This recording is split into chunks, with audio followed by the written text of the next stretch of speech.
Thank you very much. Welcome, everybody.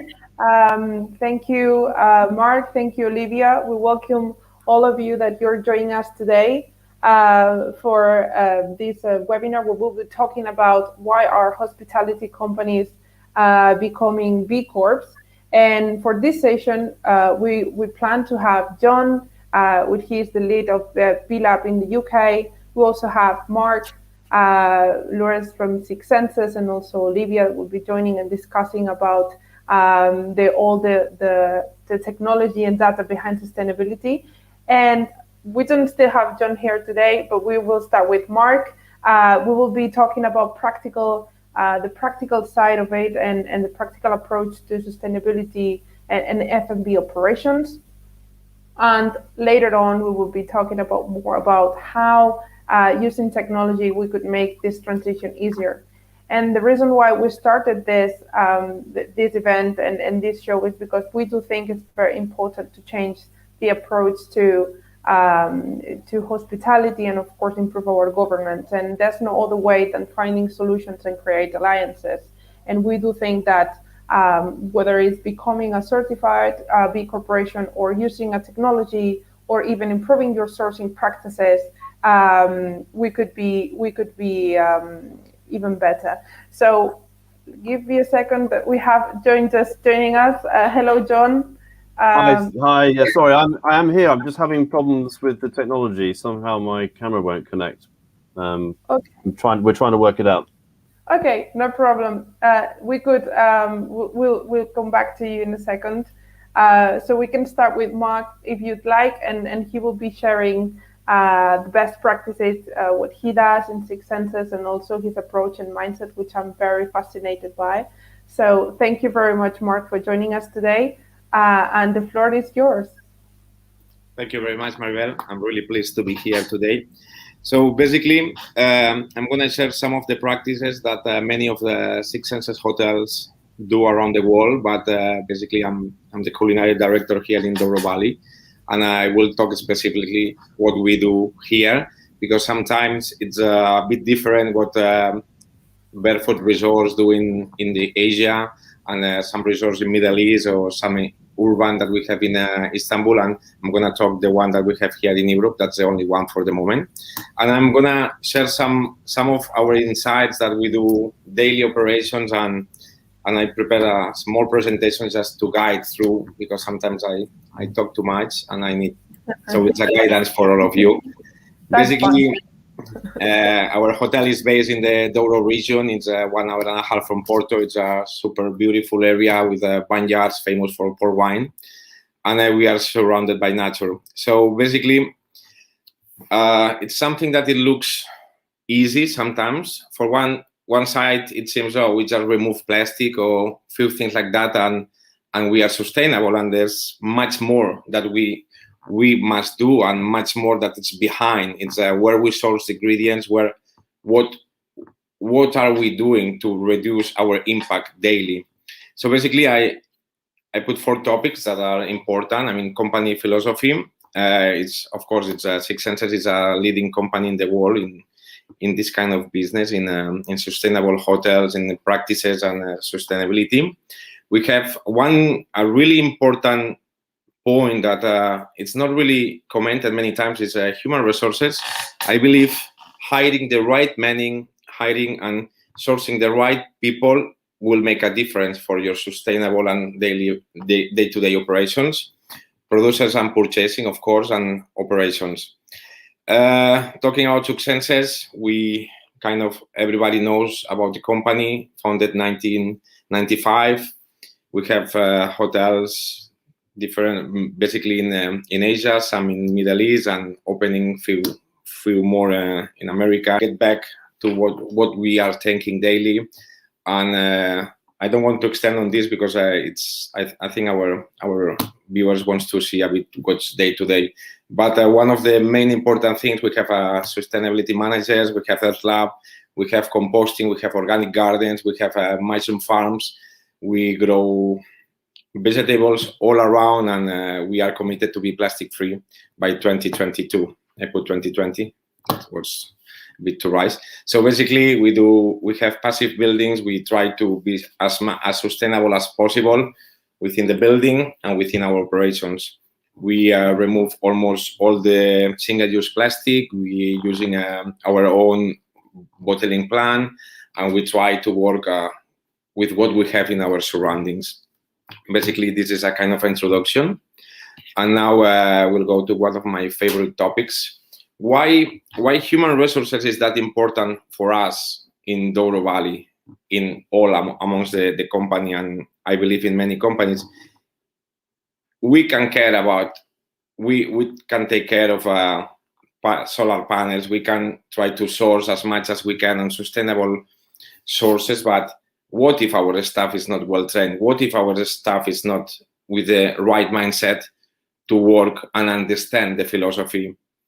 I've been here for a year in this hotel, and one of the commitments that my team in service and kitchen have is they understand the needs. They share the values of the company. So this is the biggest asset, because one day when you see something in the garbage, in the organic garbage, there's some trimmings of vegetables, that why we are throwing this up, why we need to put that instead, why we don't do a puree, why we don't do a fresh. So because it's just a fresh ingredient. The point is we are being trained, we are being taught that there's some parts of animals, some parts of fruits, some parts of vegetables that is waste, but there's no waste. We can make compost, we can make cream, we can make pickle, we can ferment. There's so many ways that we can use. And this is a skills training, but the other way is mindset. Is why so important for me and for the company, why human resources are a key point. Having the right leaders in place on each department. I'm not just talking about operation, it's just about any part that belongs to a hotel. It's super important that shares the same mindset. Other care for others, welfare and caring, training, healthy work atmosphere. This is something that is really important. One of the things to share that makes a difference, we have our host canteen. We have breakfast, lunch, dinner. We do fermented things. We have 2 days that are vegetarian. We have so many initiatives that is just to care about who we share 9 hours a day for almost all year. So this is a really big statement to have a great human resource department that cares to fill the positions that are needed within the company. And I believe this is without my team, we would not be doing what we are doing right now. And we are one of the leading hotels in Portugal in terms of sustainability, produce, and local sourcing. We go for the next. That this is absolutely one of my favorite ones. Producers and purchasing. We have a really tight connection with our producers. Some of them we can call friends. We visit them, not as often as we want, but we have a really good relationship. When we plan changes, we invite them to come. We sit together and we organize what we want to do. One of the things that we are working really close now is we account like a local product is around 700, 800 kilometers, but we are trying to get close to 100 or 200 as maximum. But we have for our canteen and for our restaurant is fresh river fish that is fish 50 kilometers down the Douro River. We have our fishmonger that calls every day, says, okay, this is on season, this is now, and this is not endangered species. That is something that we really look into that. So we are getting really in this way to source local, to source organic, and to source a good produce that is on season. One of the main challenges is you need time. You need a good purchasing manager, a good cost controller that helps you, and of course the sustainability manager that we do, a team that it helps to track the region, the produce, the supplier, the way of growing, the way of fishing, so we can ensure 100% that this product is well sourced. Sometimes we don't follow we don't look in, let's put it that way. Sometimes the certification because there are so small producers they don't have, but we visit them and we analyze what's going on. So this is it seems easy on the paper. It's a long journey. It's a day-to-day routine, and many times there's breakage of a stock, and it's a challenging thing. But the way that we start doing that is one day we focus on, for example, now we are refocusing on seafood, and we take one supplier. When we are finished with one supplier, we go to the next. So we don't want to embrace everything at a time, and this is one of the main challenges that we can find sometimes, that we want to do everything and we end up doing nothing. So one of my recommendations is start with just a single step. We go, for example, I want to source local fish that is fish line is and we can get okay, fresh fish for this, and we remove the frozen one from the other. It's just one step at a time, because if we want to embrace everything, we will not end up doing something. So basically, one of the solutions that we end up, we are bulking up a lot. We have quite a large dry store, and we purchase 20 kilos of nuts, 30 kilos of 30 liters of oil.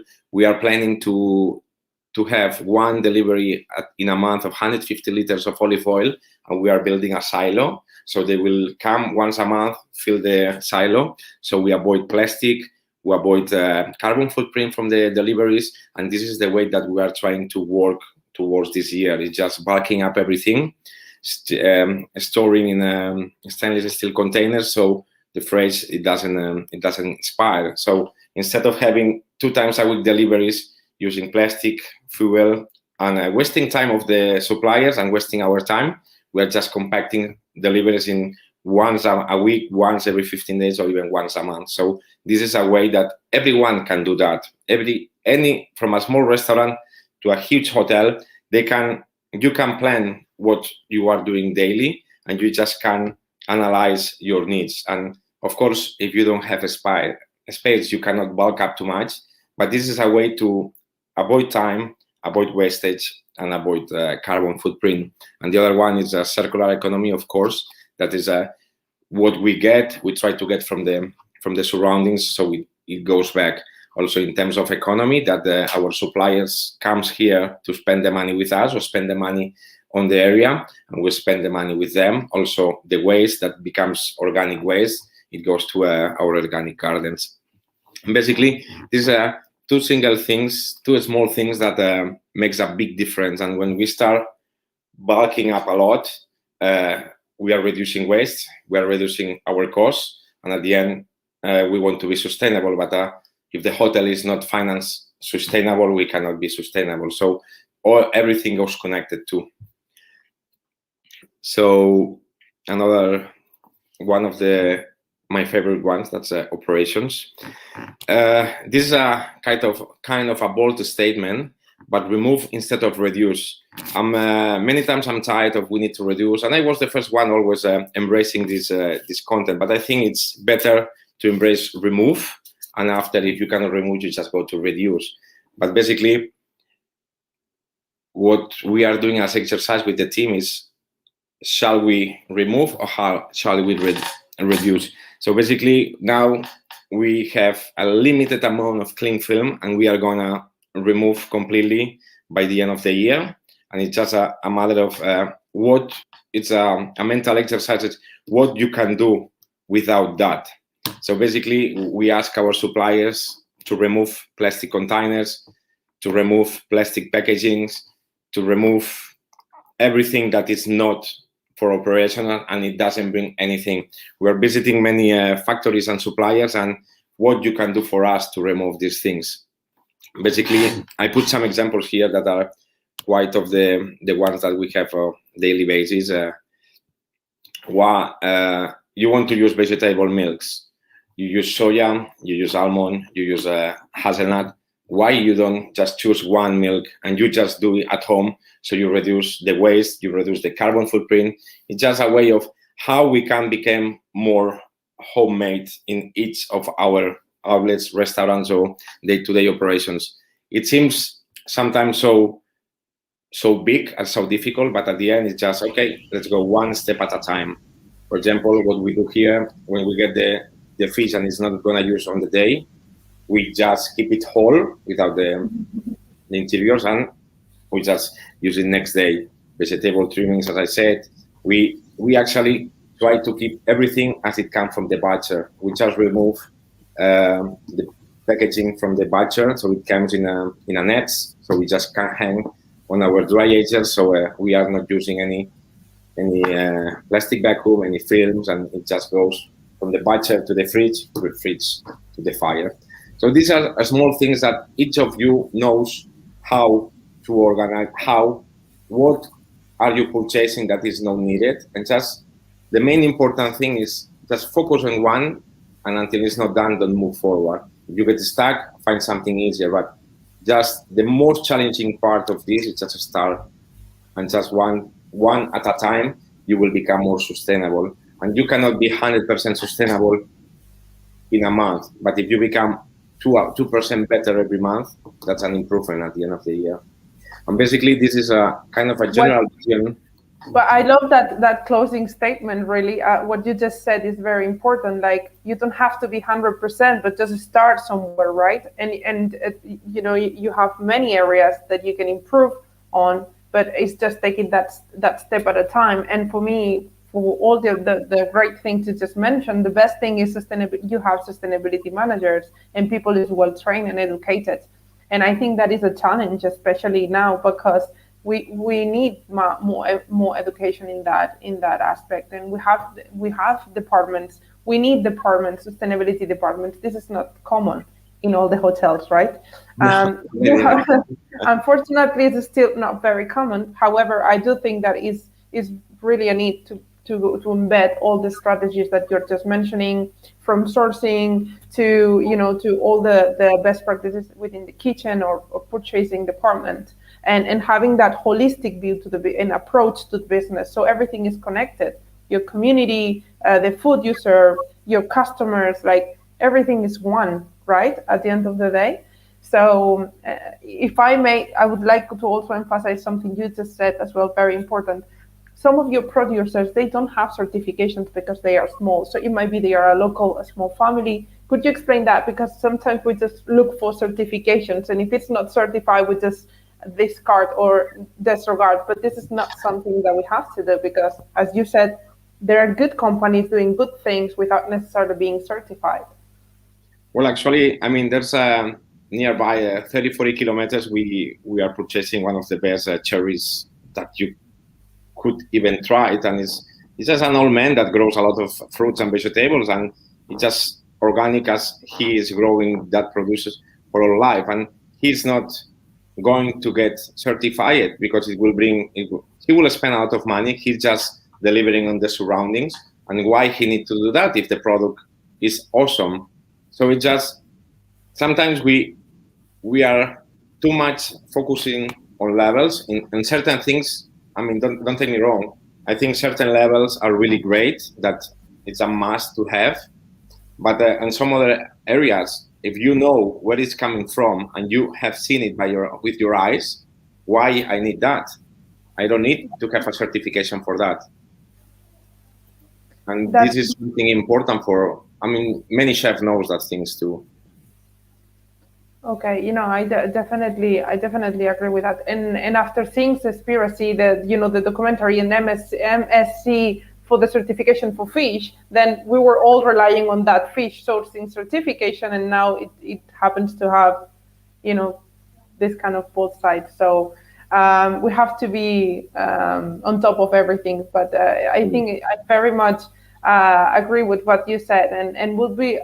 Now that we have Olivia here, it would be great to see how we can push to those practices from the top. So I know, Olivia, you're the director of TheGreenView in the UK, which is a technology that supports hotel businesses to kind of benchmark and track data for best practices. So how we can make that a reality, those practices, and how are the best ways we can make this a reality and really don't avoid the old CSR documents that are just old and boring, and there's no action whatsoever behind, and really push forward. Thank you, Maribel, and thank you so much for inviting me to participate today. Can I just check you can hear me okay? Yes, we are. We can all. Yes. Great. And you're going to share my screen? Excellent. Yes, we can see your screen. Okay. So yeah, thank you so much for having me. I'm going to talk a little bit about the challenges and opportunities when it comes to the investment side of things. So thanks for the introduction. Just quickly, I work for a company called Greenview. We're a consulting firm. We're actually headquartered in Singapore, but I'm based in London. And we work with hotel companies to help them to measure, monitor, and implement their sustainability programs and platforms. We have our own technology, as Maribel was talking about, which is our Greenview portal, which is a sustainability management system for hotels. But I'm not going to focus on that today. I'm happy to take questions on the technology side of things afterwards. But really, I wanted to talk about how you can address some of the challenges in sustainability when it comes to the ownership and investment side. And I think, as will become apparent, it's a conversation that is perhaps not had enough and needs to be had at an earlier stage in order for real difference to be made.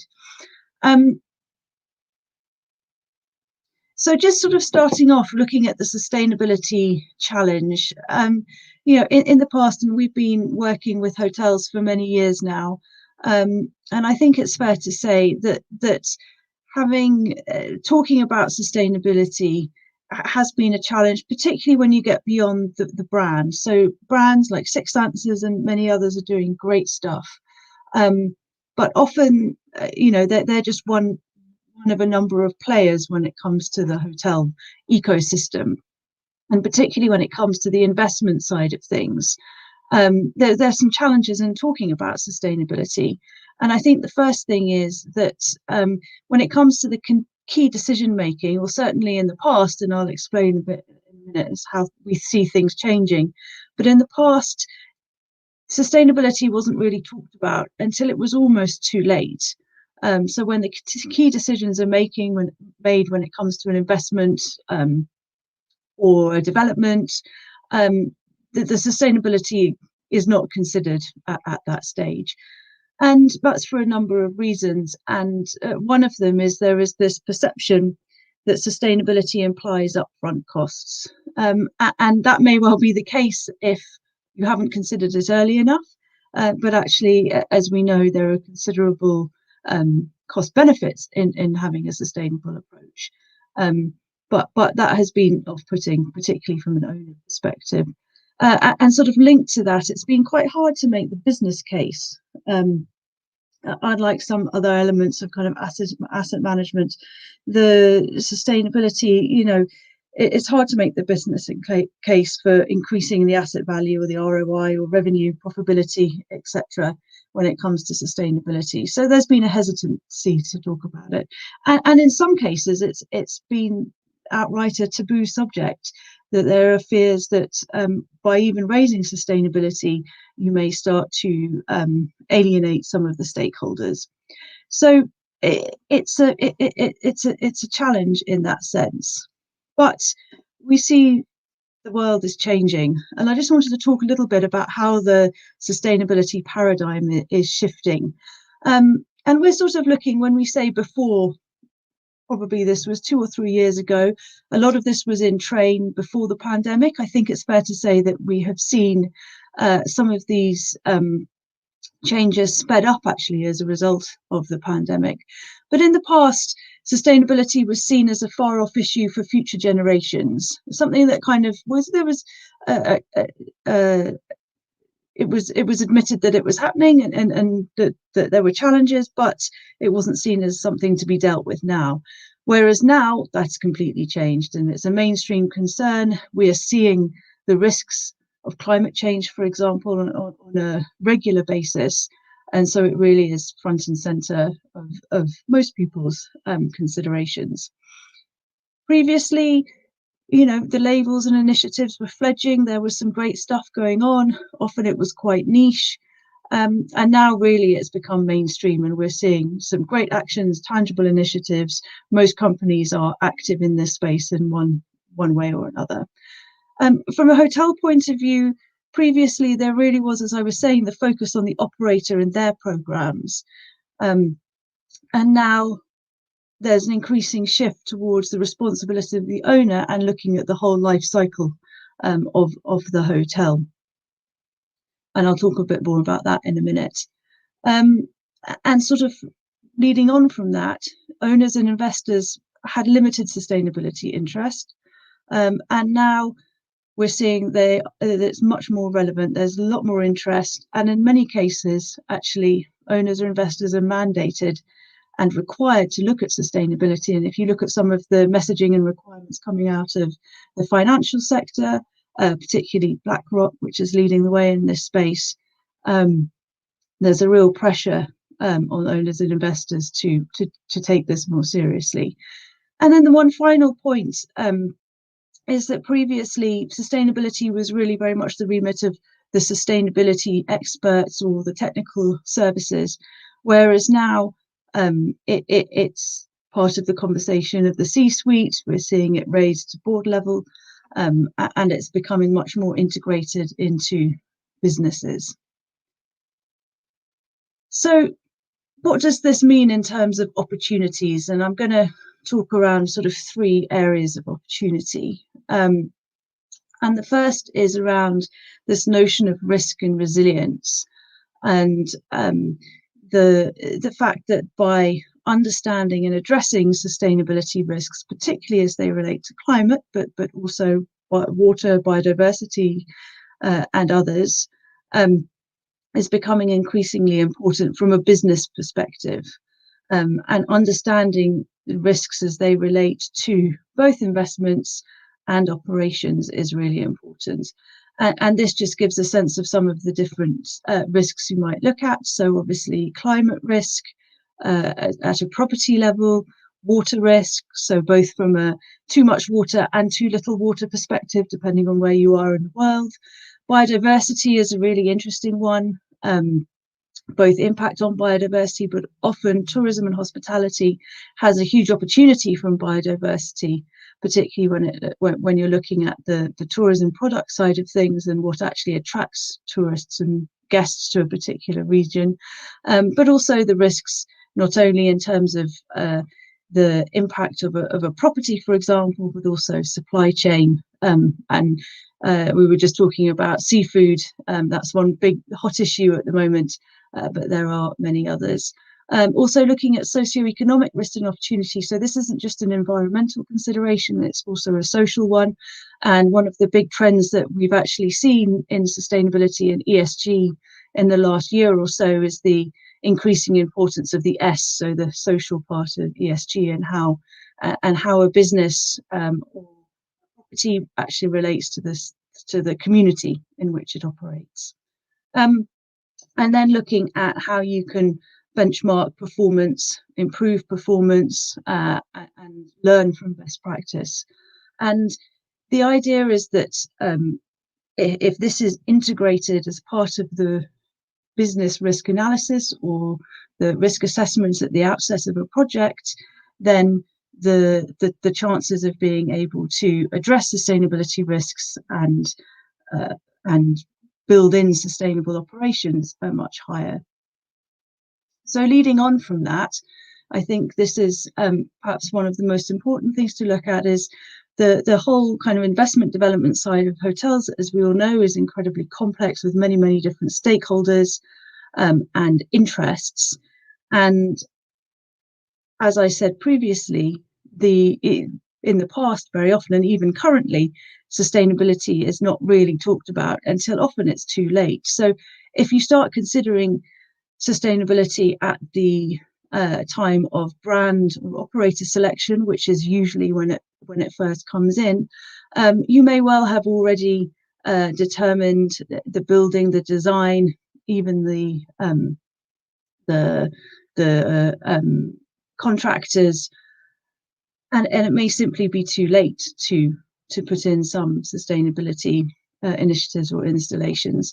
And so what we talk to our clients about is how you can integrate that from the very beginning. So right at the sort of conceptualization stage of a project, looking at the business case, you have to look at the sustainability hand in hand, and that's looking at the risk assessment side of things that I just talked about, but also some of the opportunities and understanding where you want to be in terms of sustainability performance and what some of the key ambitions and opportunities are.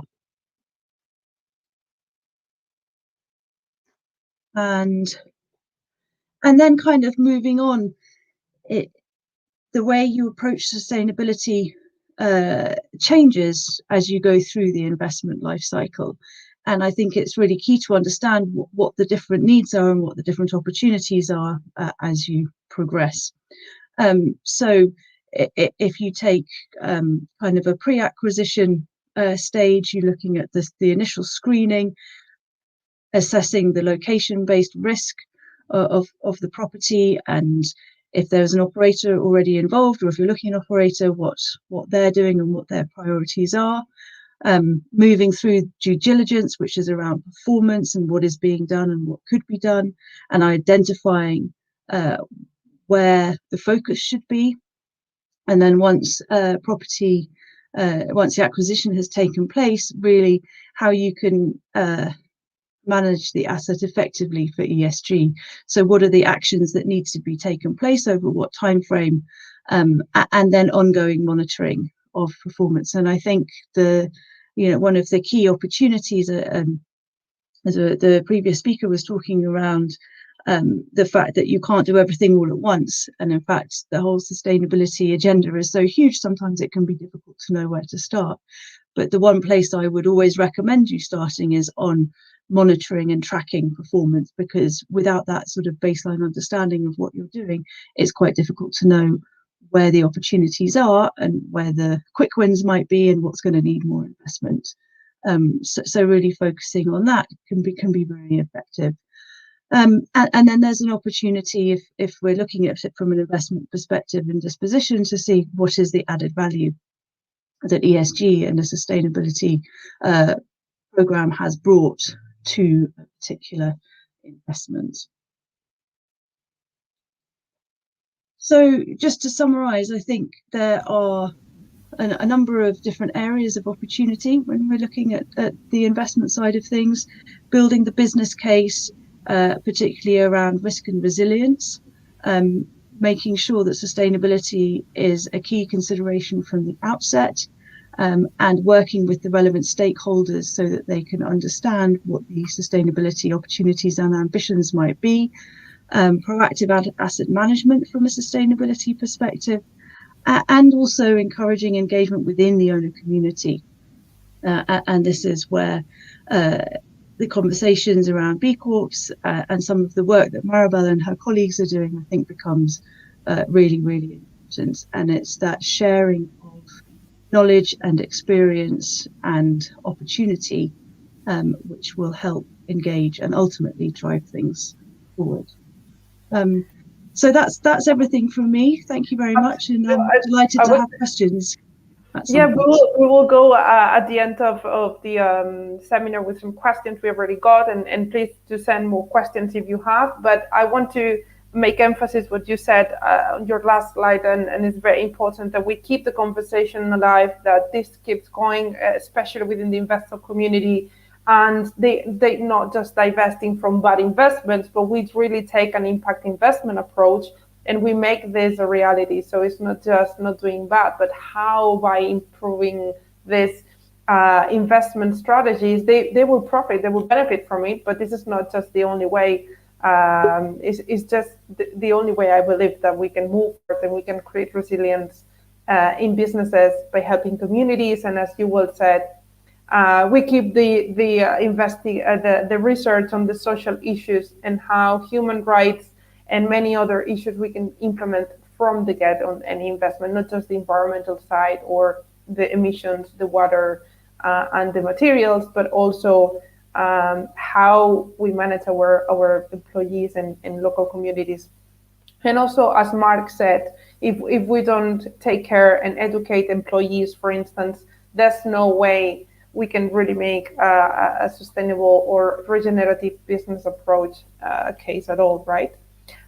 So as you said, and you mentioned, we will have John talking a little bit about the B Corp, and that's the reason why we're in this webinar. So let me add also John to the screen. Like we can see Mark as well here, but he doesn't have the picture. But as we move to the B Corp, the reason why we want to talk is because we see more hotels becoming B Corp, and that's why we want John, you explaining us what's this sort of B Corp movement all about. We know when it started, but where is it going is completely different. I guess it's kind of taking momentum, and how you see hospitality businesses really doing in the B Corp sphere and journey.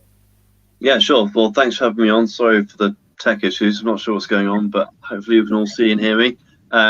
Yes, I haven't got anything to share screen-wise. Just thought I'd talk a little bit about the B Corp movement, put it in context, and people can ask questions if they want to, and we'll connect afterwards. So yeah, my involvement with sort of ambassador for B Lab, my consulting business was one of the founding B Corps in the UK, and as touched on with the other speakers, it's a movement which is about the whole company as opposed to it's specifically about sustainability. So sustainability historically has sort of had a very strong environmental leaning. B Corp is about the whole business. So whether you have one hotel or you have 100 hotels, the same brand, it's a kind of all or nothing approach. So we're about sort of systemic change right throughout the kind of culture, operations, strategic intent of the business. And I mean, yeah, as I said, it's kind of really picked up pace, particularly in sort of the last 12, 18 months. Before that, it was a lot of companies kind of codifying what they were already doing.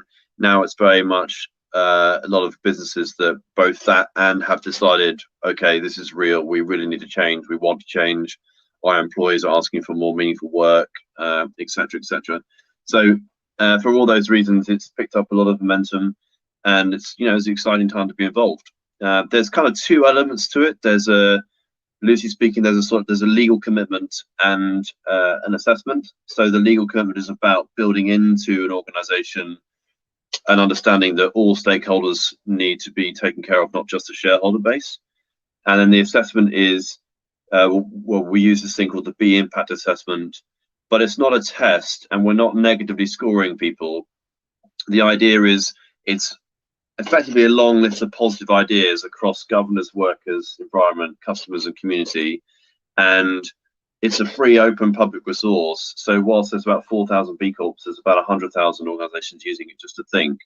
And the idea is that you can implement these ideas, use them to help you think, stay challenged internally, etc. And when you've done enough of them, if you want to apply, you can apply. So we're trying to sort of resource people to think well, not trying to test companies. As mentioned, I'm not a hospitality expert. My area is kind of culture and governance. So whatever the sector is about, unleashing the kind of latent willingness within an organization to do really meaningful things. So people want meaningful work. They want meaningful outputs. I think particularly with hospitality, following on from last year, it's really the atmosphere that people have realized they were in love with. It's not so much necessarily just the food. It's being with people, being in an environment so I suspect going forward, and also particularly with hotels, my personal experience as a customer is obviously the budget end is just getting better and better. So, if you're not a budget end hotel, actually offering a really high level of experience and a really quality atmosphere is important, and that comes through with how your employees feel. And if your staff feel like they're stepping into a business that really cares about them, that the work is meaningful, that they have autonomy over the decisions, all these sorts of things, then it can make for a really great experience as a customer. So for lots of reasons, it'd be really interesting to see where hotels go in general. And the other thing being, of course, is a lot of these issues are asectoral. They're not about, we see a lot of collaboration between B Corps because a lot of the problems are not just about, are you in retail, are you in hotels? They overlap. So we see a lot of companies coming together to work on challenges, share ideas. Best practice, of course, but best practice has its problems. Like, once we decide something is best practice, it can be too easy just to copy what the other hotel has done. It's really important to sort of be having the conversations internally so that people understand why are we doing this and how are we taking the choice to do it. And so you can use ideas to sort of inspire and copy it to an extent, but it's also about that being really locally owned within whatever company it is, a hotel, bank, etc. And where B Corp goes from here, I mean, our first challenge is dealing with the quantum of interest, which is a great problem to have. But there are, we talk about B Corp like it's your skeleton. So it's a framework to help you think about all these ideas. People have asked questions about SDGs and things on the chat. All these different ideas, operational ideas, giving ideas, cultural ideas. It helps sort of anchor all these things around a specific idea, a framework in particular that everybody can feel part of, and also your employees will know B Corps in other industries. Their favorite brands might be a B Corp, where they buy their clothes or the food they feed their kids or whatever it might be. So they can plug in culturally to something bigger than the hotel and your sector. But to be a really thriving company, whatever you are, you need to think beyond any kind of third-party assessment.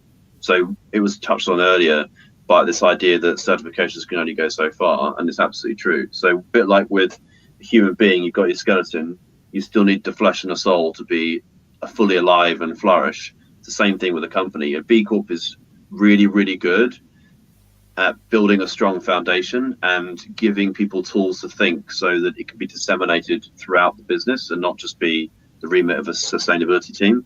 But there are always going to be things that you need to be talking about. But how you approach it, is it embedded into the DNA from the start? What's the level of commitment to these questions, et cetera, et cetera. What is the soul of this company, in addition to what are the practices we're implementing? It's a great time to be involved, and delighted to be on this. Obviously a fan of hotels, stayed in many wonderful hotels, and always on your post the way you say awakening, right? This is like an awakening moment in many ways, and you mentioned that word, and I like it. But the point here also is creating alliances, and what I do believe Corp does is more creating that community sense of community, and then without me knowing this coffee company, if this is a B Corp, I know we could be aligned because the values, we might share values and we might do business together just because my values align with yours, and it's sort of more transparency for me. If I think about B Corp, is more transparency. I don't know if it's something that is correct or no, definitely. Just move the light off my shiny head. So there you have there is more transparent. There is a lot of transparency, particularly for large companies. So we have additional transparency requirements for listed companies. But it's certainly one of our values is being about transparent. But that's also, it needs to be modeled internally. Too much information is held on to by executive teams or held on to by sustainability teams. The whole, you really need to sort of open it up and trust the people in the company to be able to make good decisions, but they can only do that with access to good information. And so, definitely. And it is an awakening. You mentioned business cases and all those sorts of things. Those can be made, but in my experience, it's an emotional and mindset challenge. This isn't a really, my experience, you can give data to boards all day long why this might be a good idea. Doesn't mean they're going to do it. For people to do this, they need to want to choose it.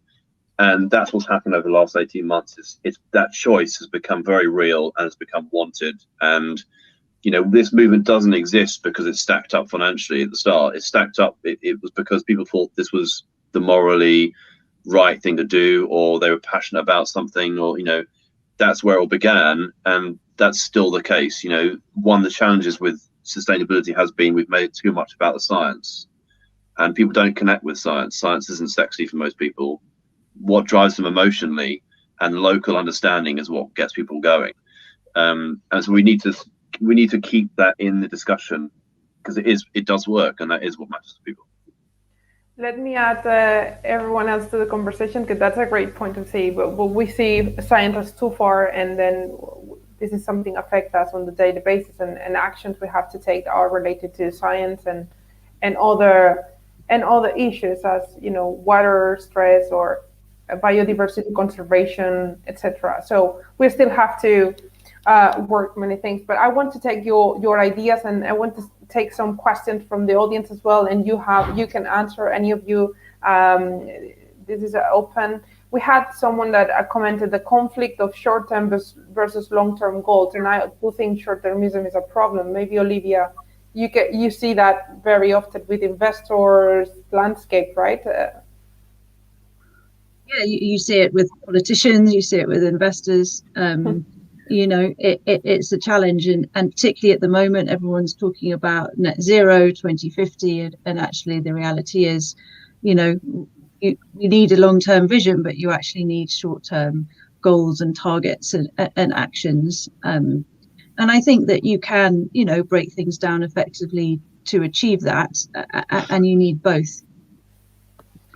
And yeah. Sorry, you wanted to say something, Jordan? No, this is great. Yeah, no, it's not necessarily trading of one for the other. You do need both. It's like you need to think really long term, but a lot of stuff needs to get done in the next 3, 6, 9, 12 months. So it is a balance between the two. It's like how we live. It's like modeling your life. You want to live for a full life and make it to grandparenthood or whatever it is, but you got things you got to do next week. It's the same thing in a company. It's just go with the flow and trying to find that bliss point, where you have kind of a balance between both things, considering all the stakeholders.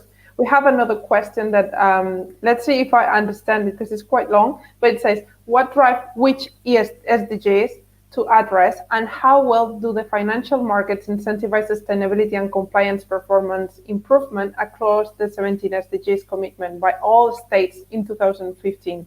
Well, this is quite I don't know how to answer that, to be honest, because it's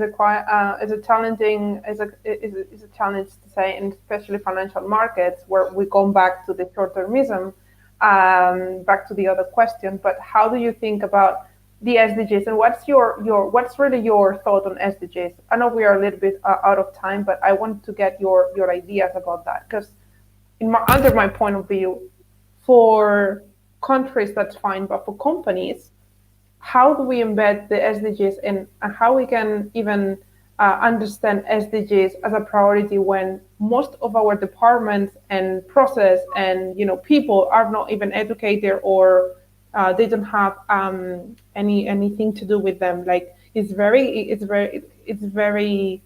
again, it's much more for countries than for companies. What do you think?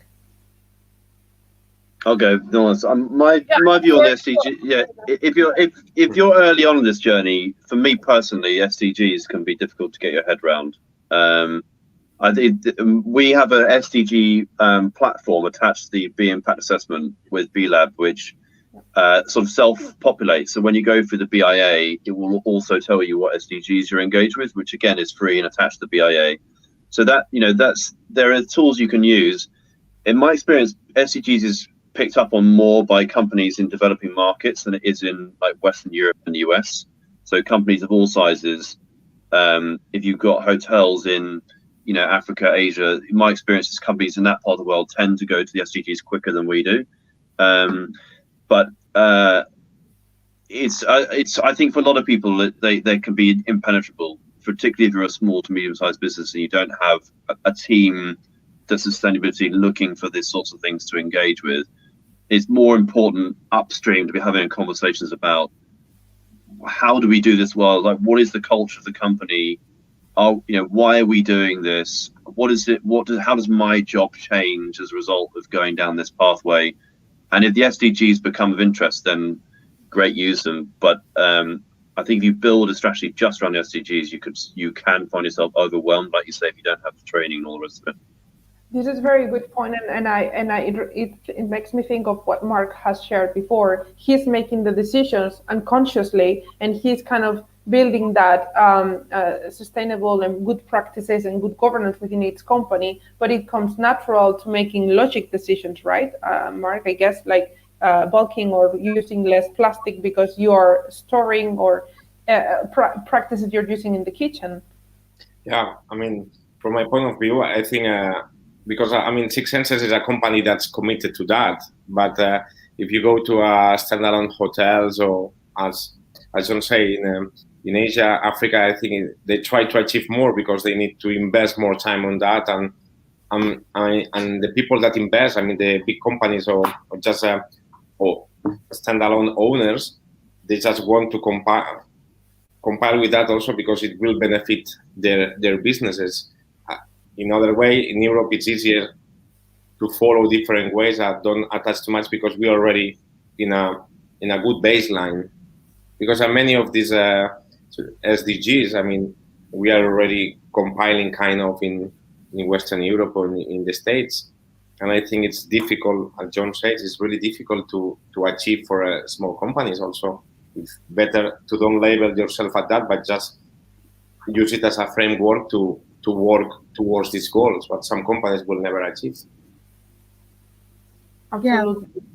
Yeah, I would agree with that. I think where the SDGs can be helpful is in providing that framework and a sort of broader definition for sustainability. And where we found it useful for companies is to help them prioritize. So you can look at the whole range of potential activities or impacts in the context of the SDGs and then pick those which are most relevant to your particular situation. I think when it comes to how you actually align impacts to the SDGs, it's very difficult to do that because they are mainly focused, well, they are entirely focused at country level activity. But they do provide a framework. And if you want to communicate what you're doing as a company in a broader context, then the SDGs can be helpful as well, because you can show what you're doing to support SDG number 12, for example, and that then aligns with, you know, other sectors, other companies. So that can be helpful. And that's fine. And I think that sometimes we just focus on the acronyms and you know, for instance, before it was CSR, purpose, sustainability, now regeneration. If you go to research, I'm in academia as well, and I'm going to research, and regenerative tourism has been researched since the 92s. Like, there's nothing new about it. And I think it's more about coming back to simplicity and making those conscious decisions that, for instance, Mark was explaining, or you, Olivia, making priorities. We can't change overnight, but it's just taking one step at a time. We have actually a question for you from Jess Creatives for Olivia. Thanks, Olivia, for the interesting points mentioned. What would you say is usually the main reason that sustainability is not taken into consideration from the start of a new project across all areas? So I understand from the concept, when you build the concept and so on. It's not a priority. There are other priorities when you're doing a hotel project. Usually, you know, you start off with market demand, situation, costs, all that kind of thing. It's just not a priority. And those individuals that are usually involved in a hotel project are probably not experts in sustainability either, or particularly aware of it. Or if they are, it's very much in their own field of expertise, and therefore without some kind of coordination or common vision, it falls through the cracks. It's just not been a priority traditionally, but you know, we're seeing that change slowly. I've seen some feasibility people now discussing about also sustainability at the same time, but it's just very recent, I guess. Yeah. We have a question for you also, John. How do you build the grounds from the get-go? So how do you build the grounds, I understand, for the B Corp, once you're starting the whole journey, how you build that, the grounds from the start? I think, well, process-wise, it sort of slightly depends. If you're talking specifically about becoming a B Corp, it depends on the size of the company. So if you're just a single entity, single company, then you can just kind of get on with it. If you're if it's a more complex structure, there's multiple hotels, multiple entities involved, you have to go through a specific scoping process of B Lab. Non-process wise, we try to sort of have a conversation as a company about why would you be doing this. B Corp needs to sit in the context of a bigger discussion about what are you trying to achieve. So why would you want to be a B Corp? Not to put you off it, but to get real around, this is the type of expectation of companies like this. Like, why become a more sustainable? Why become more purpose-led? What's the difference between these things? And particularly if your leadership sort of really start to understand how to step into that and see this as not so much a sustainability exercise, but these are the risks and opportunities of being in business in the 21st century. So we're not trying to give you something different to do. We're just trying to shift the conversation about what is the risk and opportunity of being in business today. And those are different from what they were in 1995. So how do you have a fresh conversation around that? And then build that sort of collective commitment as a whole company, not just to the idea of being B Corp, but if B Corp didn't exist, what would you be doing? How would you be demonstrating that you're creating a really high quality, sustainable, meaningful workplace for people and product for your customers? And then weave it into that strategically, so it's not a sort of project to manage; it's part of who you are. And then if you can do that, that creates the accountability and the commitment and the momentum for you to go after something like B Corp, which isn't, it's not rocket science. The framework, it's just helping to implement things that you're probably already doing, and getting them down on paper or whatever. But that's my way of thinking about it. Get that collective commitment going. Well, I think that's a good way to end it, I would say. And if I take few points from each of you, from Mark, is all about the education internally and making those changes. And I very much, I think very much like you, and I do support that. And I think that we need sustainability departments. We need that, not just the budget, but also the people, the team around it, and the education internally, so everyone can be in the same path, right? And if you want to leave us with a sentence, Mark, something to close the session, and then I'll do the same with John and Olivia, something that you want to inspire action, or as you said, you're one of the leading companies in the world pushing and making changes for regenerative practices. So how or what would you like to say to those listening to make those changes? Well, that would be quite easy, and I would say just start doing it. I mean, as operational, you just need to believe in what you do and just screen yourself and check where you want to start and just start doing, because our changes doesn't need to be 3, 6, 10 months. We can start doing something today.